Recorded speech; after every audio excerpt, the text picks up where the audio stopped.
მოგესალმებით, მე ნატა ვარ, ეს ჩემი ავტოარხი ავტოპარკია, ეს კი ჩემი დღევანდელი სტუმარია 2022 წლიანი BMW X6.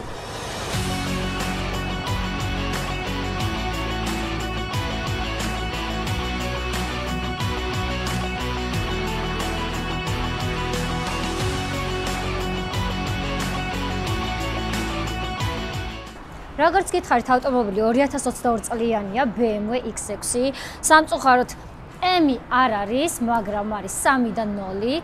არის 6 ცილინდრიანი და ცილინდრები განლაგებულია ერთ მწკრივად. აქვს 335 ცხენის ძალა და 450 ნიუტონ-მეტრი. ალბათ ეკითხავთ 2022 წლიან BMW X6 რატომ უყენია ეს 2024-იანის ფარები და წინა ცხვირი. მე პატრონემ გაუკეთა ფეისლიფტი და გვხვდება დღეს ზუსტად ამ ვიზუალით, რა ვიზუალითაც წარმოდგენილია ეს ავტომობილი. როგორც ხედავთ, ზომაში ძალიან დიდია, აი უზომოდ ლამაზი მოდელია, ანუ ფერიც არაჩვეულებრივია. ეს წინა ცხვირი დამატება კარბონია და ძალიან მომწონს და ძალიან უხდება. ნუ ცხაურა საკმაოდ დიდია და ძალიან რაც მომეწონა არის ის, რომ აქ ხელი შესაყოფი არ გვხვდება, ანუ სავსეა. ესეც ძალიან უხდება, ну სანოვრე ნიშანი ჩვეულებრივად. ასევე აქვს პარკინგები, გვერდითა ჭრილები, რომელიც ძალიან ელეგანტურად და ლამაზად არის. ესეც უფრო აგრესიულ ვიზუალს სენს ავტომობილს და ну ფარები. ფარების სიმართლე გითხრათ, აი რო თქვა რომ გავგიჟდი და გადავირიე რომ ნახეთ ხო არა, თითქოს ის აგრესია და ბრუტალურობა BMW-ში დაკარგა, რაც ძველ X-ებს ახასიათებთ. იცით როგორი ფარებია, აი ლინზები რომ არ გიკეთია და ძალიან მოჭეტული თვალებით რომ უყურებს სამყაროს რომ დაბლარული არ დაინახო, რაღაც ეგეთია. ულამაზო არ არის, მაგრამ იმდენად აგრესიული აღარ არის როგორც ადრე. ძრავის ხუფი უზარმაზარი ძრავის ხუფი გვაქვს. კარგი ის არის რომ ერთფეროვანი არ არის და ლამაზად მოყვება აი ეს ჭრილები და ძალიან ლამაზი, ასე უნდა გაჩვენოთ დისკები, რომელიც აყენია 22-იანი და სამუხრუჭე სისტემა გვხვდება წითელი ფერის.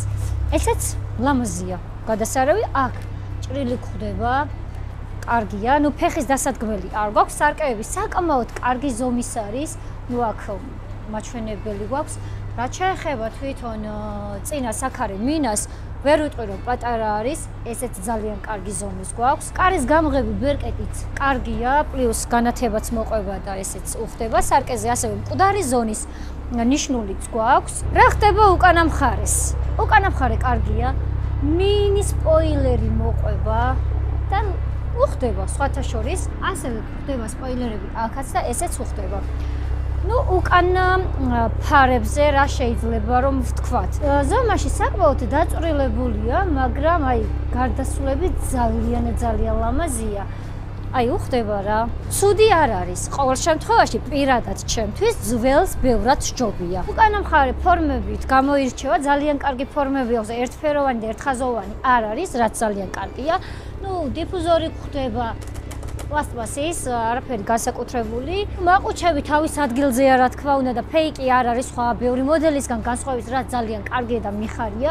აქაც გვხვდება მინი განათება და პლუს კარგია რომ უკანა პარკინგებითაც აღჭურვილია ავტომობილი. გარე ვიზუალი გაჩვენეთ დრო მოვიდა რომ უკვე სალონშიც შევიხედოთ და აქ გვხვდებათ ძალიან ელეგანტური და ლამაზი ფერის სალონი.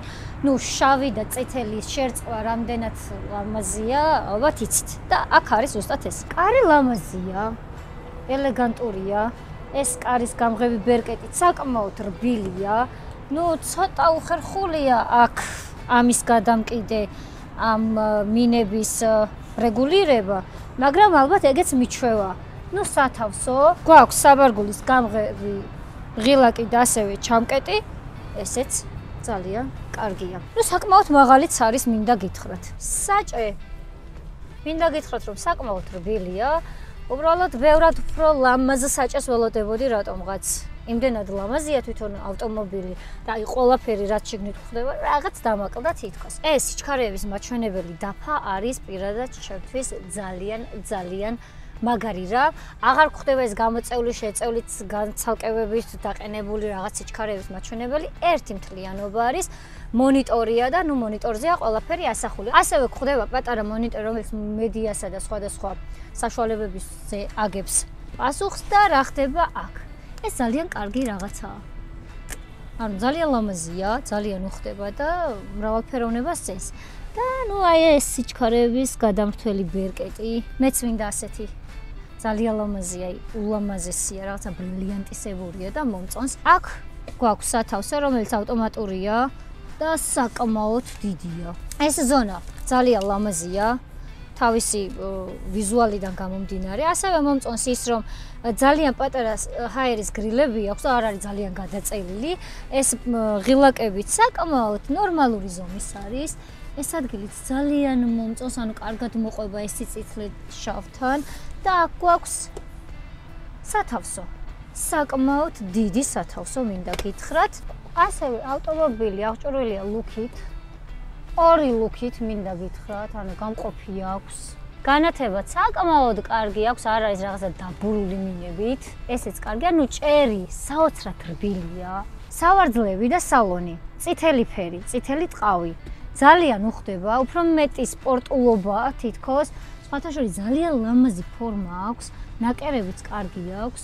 მინდა გითხრათ, რომ ძალიან მომწონს ეს ავტომობილი. კარი რაღაცა ძალიან ისეა რა. ამაზე მეტად არ იღება. ანუ ცოტა დიდი ადამიანი რომ დაჯდეს, უნდა შეიტენოს რა, არ ვიცი. სივიწროვეა. აი გარედან რომ შეხედოთ მანქანაზე, იტყვით რომ ვაიმე რამხელა არის, მაგრამ შიგნით რომ ჯდებით, ანუ სრულებით იკარგება ეს სივრცე. აი კარიც პატარაა. GL კუპესთან შედარებით თითქოს უფრო პატარა სივრცე მეჩვენება მე პირადად. არ ვიცი. კარგი ის არის რომ აი ყველა კარს სხვათა შორის დავაკვირდი და წინაც და უკანაც ბოთლის ჩასადები, განყოფილება ცალკე აქვს. გამოყოფილია. ეს ძალიან კომფორტულია და კარგია. USB შესაერთებელი, ეს ძალიან მაგარია. აქაც გვხვდება და გვერდით სკამზეც, ეს ძალიან მაგარი რამეა. ჭერზე არ გვხვდება ხელისმოსაკიდებელი ბერკეტი, ღვედი გვაქვს, როგორც ყველა ავტომობილს ისე. სავარძლების გათბობა, გაგრილება სხვათა შორის უკანა მხარეს აქვს და შეგვიძლია ჩავრთოთ. მხოლოდ მძღოლი არ გაითბობს ერთ ადგილს. ჩვენ შევძლებთ რომ გავთბეთ უკანა ზონაში მსხდომი ხალხი. კარგია, ცუდი არ არის. აქ განათება ჩვეულებისამებრ. უბრალოდ აი აქედან ცოტა დიდი ადამიანი როგორ უნდა გადმოხვიდე ისე რომ აი თუნდაც ამით არ დაკაწროთ მანქანა, არ ვიცი. საბარგულიც ვნახოთ. შვენიერი საბარგული აქვს, საკმაოდ დიდი ზომის. უბრალოდ ვერსად ვერ ვხედავ იმ ღილაკს, რომ სავარძლები გადავწიოთ წინ. აშკარად არსად არ აქვს. მოგვიწევს რომ წავიდეთ, გავაღოთ კარები და აქედან გადმოვწიოთ. ეხლა ძალიან არაკომფორტულია მინდა გითხრათ. ეს ცოტა ისეთი თემაა. შეგვიძლია ავიდეთ კიდეც. კაი ფოტოებიც გამოვა რა. შვენიერი მანქანაა მინდა გითხრათ. უბრალოდ მაინტერესებს თუ შეუძლია ამ ავტომობილსაც აღიქვას დაბრკოლებები ამა თუ იმ სიტუაციაში. კი, აღიქვამს. და ჩერდება, კარგია. და ძალიან კარგი რეაქცია აქვს. აი, უზომოდ კარგი რეაქცია აქვს. ბევრი ავტომობილი დავტესტე ამ ფუნქციაზე და მსგავსი რეაქცია არც ერთს არ ჰქონია. ეს ძალიან კარგია. ახლა უკვე ძრავშიც უნდა ჩაგახედოთ და გაჩვენოთ რა ხდება ძრავის ხუფის ქვეშ. ავტომატურად იღება, რაც ძალიან კარგია. ძრავი არის B58 ტიპის და ძალიან მაგარი ძრავია, აღიარებულია და ალბათ ყველა მიცით ამის შესახებ. ძალიან დიდი რესურსი აქვს, რომ საკმაოდ ბევრი ცხენზე ავიდეს, ისე რომ ძრავი არ გახსნათ და რაღაცებში ხელი არ უფათუროთ. განლაგება ძალიან მომწონს, აი, რამდენი მანქანა გადავიღე და ასეთი კარგი განლაგება.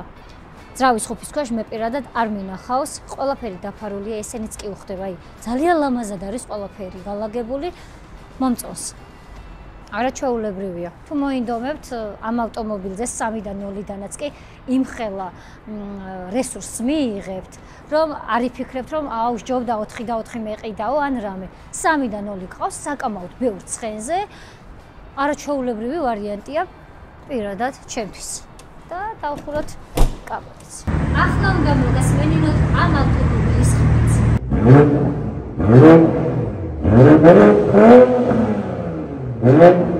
სიარული. რომ გითხრათ რომ უხეშია, მიუხედავად იმისა რომ 22-იან დისკებზე დგას, არა ძალიან რბილია, კარგად დადის, მანევრირება კარგი აქვს, მოხვევის კუთხეც არაჩვეულებრივია, სხვათა შორის რეაქციაც ძალიან კარგი აქვს, რომ დააჭერ, მიდის, არ დგას ადგილზე. წინახედვაც არაჩვეულებრივია. მომწონს პირადად მე, ავღნიშნე თავიდან, რომ ეს სიჩქარეების მაჩვენებელი დაფა ძალიან მომეწონა და აი, ტარების დროს კიდევ უფრო კომფორტულია. ძალიან კარგი. მე გავტესტე GLS-ი და რომ გითხრათ, რომ სირბილით იმასთან ახლოს არის, ახლა მოგატყუებთ. ის ცოტა უფრო სხვანაირად დადის, მაგრამ მაღალია თვითონ ავტომობილი და ეს არის გრძნობა, ძალიან სტაბილურად მიდიხარ გზაზე. არ გიშლის ხელს სიმაღლე, გზაც კარგად ჩანს. წინ ცხვირი ძალიან დიდი აქვს, მაგრამ ჩანს ყველაფერი. ანუ ხედველობის კუთხით ძალიან კარგი ავტომობილია. ავტომობილი მთლიანად მძღოლზეა მორგებული, ჯიპში ზიხარ, მაგრამ ვერ გძნობ, რომ ამ სიმაღლეზე ხარ. აი, გონია, რომ კარგ სპორტულ სედანში ზიხარ და არაჩვეულებრივად გრძნობ თავს. აი, შემიძლია დავუდგე ახლა იმ მანქანას და გავასწრო კიდეც. ამ ავტომობილის წვა ნაწილდება ასე. ქალაქში წვავს დაახლოებით 13-დან 15 litrამდე, ხოლო ტრასაზე წვა იკლებს და ჩამოდის 8-10 litrზე, რაც მე თუ მკითხავთ ძალიან კარგი მაჩვენებელი ამ სიმძიმე ავტომობილისთვის. ავტომობილის საბაზრო ღირებულება არის დაახლოებით $65,000 და $75,000 ფარგლებში. გააჩნია ავტომობილის კომპლექტაციას ასევე გარბენს და მაგის მიხედვით ადებენ რა თქმა უნდა ფასს. რამდენიმე სიტყვით მინდა გითხრათ საბოლოო შთაბეჭდილება თუ როგორია ამ ავტომობილზე. როგორია და ძალიან კარგი, მე პირადად ძალიან მომეწონა. ამ ხელა ფას გადავიხდიდი თუ არა, სიმართლე გითხრათ, არ ვიცი. რადგან მე და BMW, როგორც გითხარით, ცოტა აცდენილები ვართ ერთმანეთს, მაგრამ ნამდვილად ვინც გადაწყვეტს რომ მიყიდოს, ცუდი არ არის, პირიქით ძალიან კარგი ავტომობილია, თავისი მახასიათებლებით, ძრავით, მუშაობით, მანევრირებით, თუ რავი, აი ყველაფრით, მე პირადად ძალიან მომეწონა და შეგიძლიათ რომ გყავდეთ ეს ავტომობილი ქალაქშიც შეუმჩნეველი არივლით, თქვენც ძალიან ისიამოვნებთ. პლუს გყავთ ჯიპი, რომელიც სპორტული მახასიათებლებითაც ხასიათდება. მოკლედ ძალიან კმაყოფილი ვარ ჩვენი დღევანდელი სტუმარით და ძალიან მომეწონა. ჩვენი ვიდეო დასასრულს მიუახლოვდა, მადლობა მეგობრებო რომ გვიყურებთ, დაგვაფოლოვეთ, დაგვიწერეთ კომენტარები, შემოგთავაზეთ თქვენი იდეები თუ რისი ხილვა გსურთ კიდევ ჩვენს ავტო არხზე და მოკლედ მე პირადად ამ მანქანის ძალიან კმაყოფილი ვარ.